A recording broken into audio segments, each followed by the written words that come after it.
The driver accidentally broke the barrel, causing sulfuric acid to spray and emit smoke. A lot of dense smoke was released. A group didn't react in time, directly corroded by acid on the ground, continuously gasping for air. They couldn't save themselves. People were corroded into liquid. The driver was also knocked out by toxic gas. It was a life-threatening situation. While rescuing the driver, they asked colleagues to call police, dragged the driver into the break room, then gave Willa a small knife to cut cloth into strips blocked under the cylinder door to prevent gas from entering. They weren't idle during this time. Puckered lips and gave a quick kiss. Blew foul air into the man's mouth after blowing about 48 times. The man finally woke up from the smell, but strangely enough, after all this time, they still hadn't seen Forbra arrive. De Zhuang stepped on the table, looked out the door to check his colleague who called police was already poisoned on the ground. Now they could only rely on themselves. Movie watchers know that. Usually at this point, cell phones definitely have no signal. Obviously, the driver mentioned there's a landline in the office. De Zhuang, hearing this, quickly took out a knife, started removing the air vent. But when the cover came off, De Zhuang then realized the opening was too small. He couldn't fit through at all. He asked Thin Willa to try, but before Willa could get through, she started coughing non-stop. De Zhuang quickly pulled her back,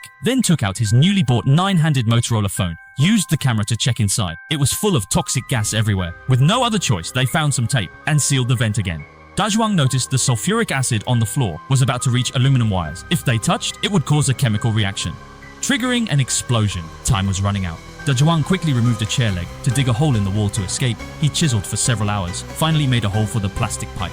Meanwhile, at the air vent, smoke had started seeping in and sparks flew from the wires. Time was pressing. De Zhuang grabbed a fire extinguisher, sprayed the wall frantically, using ice powder to weaken it, then started smashing with extinguisher. Now the frozen wall became more brittle.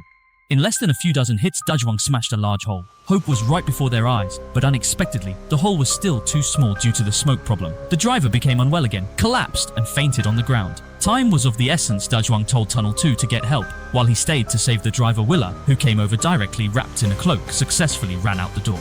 Meanwhile, on De Zhuang's side, as the driver remained unconscious, he cut a hole in the driver's neck. In less than a year, Forbra quickly arrived at the scene.